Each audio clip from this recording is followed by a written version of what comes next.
Sakit hati ini dihilangkan. Ada yang dibakar ya. Tulisan ini tadi setelah ditulis kayak gitu dengan nangis gitu kan dibakar.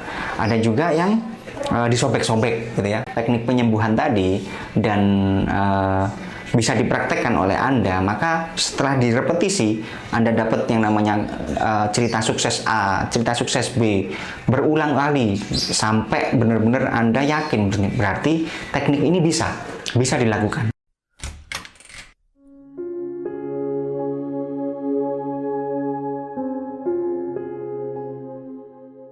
Sekarang kita bahas tentang penyembuhannya. Bagaimana sih cara penyembuhan atau alur dari proses, anggaplah kita nyebutnya tadi terapi ya, terapi untuk menterapi diri kita supaya kita tidak diperbudak oleh yang namanya masa lalu ya. Jadi kehidupan kita tidak dikendalikan oleh trauma-trauma masa lalu kita ya. Jadi bisa dimulai dengan yang pertama adalah kita harus niat dulu nih. Yang pertama harus niat dulu. Niat dan mau juga berkenan ya untuk yang namanya mau sembuh ya.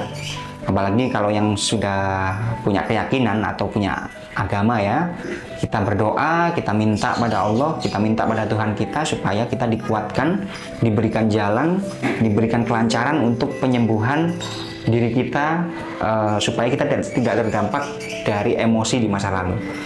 Yang pertama adalah bagaimana kita harus bisa menyadari dan menerima dulu. Ini yang paling penting teman-teman. Bagaimana kita harus bisa menyadari dan menerima. Menyadari dan menerima ini artinya kita sadari dulu bahwasanya masa lalu ini sudah tidak bisa dirubah. Betul ya? Kalau masa lalu ini sudah tidak bisa dirubah, maka untuk apa kita sesali? Ya kan? Yang bisa kita lakukan adalah menerimanya. Berusaha untuk menerima, berusaha untuk ikhlas, berusaha untuk memaknai bahwasanya di masa lalu ini ternyata ada banyak pelajaran yang bisa kita ambil. Masa lalu adalah sebuah pembelajaran. Masa lalu adalah sebuah hikmah yang bisa kita ambil supaya kita bisa mengevaluasi diri ke depannya, kita tidak terjebak atau tidak mengulangi perbuatan yang tidak baik tadi di masa lalu. Kita pernah dikhianati, maka kita lihat dari sudut pandang yang lain. Benarkah kita memang dikhianati? Benarkah hikmah yang bisa kita ambil itu hanya itu? Kan bisa jadi ada yang banyak ya, misal orang ditipu. Kalau secara dohir, secara fisik, memang pada saat kita ditipu, kita kehilangan yang namanya sebagian harta kita, sebagian sesuatu yang ada di dalam kita. Namun esensinya di dalam agama kita, pada saat kita kehilangan sesuatu, kehilangan orang yang dicintai juga, itu esensinya Allah sedang menguji kita. Bahkan Allah sedang ingin mengganti sesuatu yang hilang tadi dengan sesuatu yang lebih baik, gitu kan? Ya, itu tadi yang pertama, menerima dan menyadari dan menerima ya. Itu yang pertama.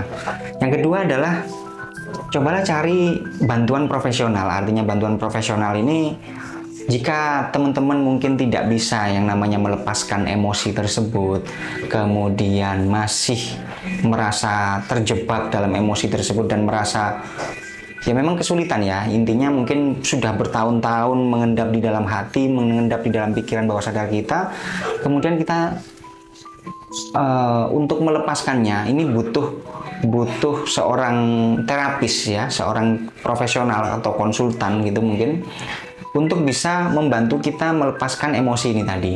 Karena kalau yang namanya terapis, namanya profesional healing, itu mereka sudah tahu step by stepnya apa yang harus dilakukan oleh kliennya untuk bisa menerapkan terapi tersebut dengan baik dalam kehidupannya. Tapi intinya teman-teman, dari terapis maupun mau healing secara mandiri, intinya adalah bagaimana cara kita merubah yang namanya pola pikir, pola perasaan, dan otomatis kalau dua ini sudah berubah, maka tindakan kita pun juga akan berubah teman-teman. Nah, untuk bisa merubah ini kita butuh yang namanya asupan, kita butuh yang namanya masukan informasi-informasi yang mendukung kita untuk sembuh ya. Jadi selama kita contoh nih, pada saat kita ingin menyelesaikan permasalahan kita tentang hutang ya, pada saat kita masih berkumpul dengan orang-orang yang bermindset tentang hutang adalah solusi, maka saya yakin selama Anda masih berada di lingkungan tersebut, maka Anda akan menganggap, mindset Anda akan tetap beranggapan bahwasanya hutang adalah solusi. Hutang adalah solusi. Kalau nggak punya, kalau ingin punya aset harus nyicil, nggak bisa cash. Kalau bisa cicil, kenapa harus cash? Kayak gitu ya. Mindsetnya akan seperti itu terus. Nah, selama Anda tidak merubah yang namanya mindset ini tadi, tidak pindah atau tidak memilih komunitas atau tidak memilih lingkungan yang mendukung tentang mindset cash tadi, maka selama itu pula Anda tidak akan berubah. Pola pikir Anda, perasaan Anda, tindakan Anda itu tidak akan berubah. Ya.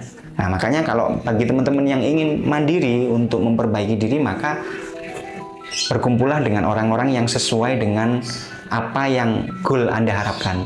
Anda ingin bebas hutang dengan cara cash, Anda ingin beli sesuatu dengan cara cash, maka berkumpullah dengan orang-orang yang bermindset seperti itu. Jangan berkumpul dengan orang-orang yang sering membicarakan ada pinjol baru, ya, ada peluang pinjaman-pinjaman yang lain, utang adalah solusi. Ya, jangan berkumpul dengan orang-orang yang seperti itu. Karena mindset Anda, apalagi direpetisi ya, repetisi itu maksudnya pengulangan, diulang lagi, itu akan jadi penguatan sehingga akan membentuk tindakan Anda. Setelah itu jadi kebiasaan, jadi habit, dan realitanya Anda akan berpola itu aja. Maksudnya di kumpulan itu aja ya. Mengungkapkan emosi Anda itu dengan cara menulis ya. Banyak orang di luar sana, bahkan ada juga yang pernah booming ini, mungkin teman-teman tahu dari salah satu novel ya, yang sampai karya novel tersebut dijadikan sebuah film gitu kan, saking heroiknya mungkin ya, saking memang, padahal itu punya kisah nyata gitu kan, dilukai di masa lalu, mendapatkan pengkhianatan di masa lalu, kemudian dia tuangkan dalam sebuah karya tulisan. Pada saat menuangkan dalam sebuah karya tulisan, maka ini menjadi sebuah nilai, sebuah value yang bisa dijual. Dan ternyata pada saat bisa menuangkan di dalam tulisan tadi, ada perasaan yang agak lega.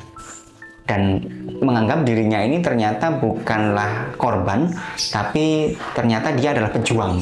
Ya. Nah, ini untuk teman-teman yang mungkin ingin menyalurkan emosinya di masa lalu itu dalam hal menulis. Ada juga ini namanya terapi menulis juga ya. Pada saat kita bisa menuangkan yang namanya perasaan kita, ketidaknyamanan kita dalam sebuah tulisan. Untuk menulis ini butuh energi teman-teman. Ya, pada saat kita menulis, kemudian apa yang kita tuangkan dalam tulisan tadi ini kita tulis sebanyak-banyaknya sampai kadang menguras emosi ya, tapi lega, sampai menangis begitu kan. Kalau sudah ditulis, ini namanya terapi kertas ya, terapi tulisan juga ya. Setelahnya dibaca, kemudian minta petunjuk pada Allah, minta dikuatkan pada Allah, penyakit hati ini dihilangkan. Ada yang dibakar ya, tulisan ini tadi setelah ditulis kayak gitu dengan nangis gitu kan, dibakar.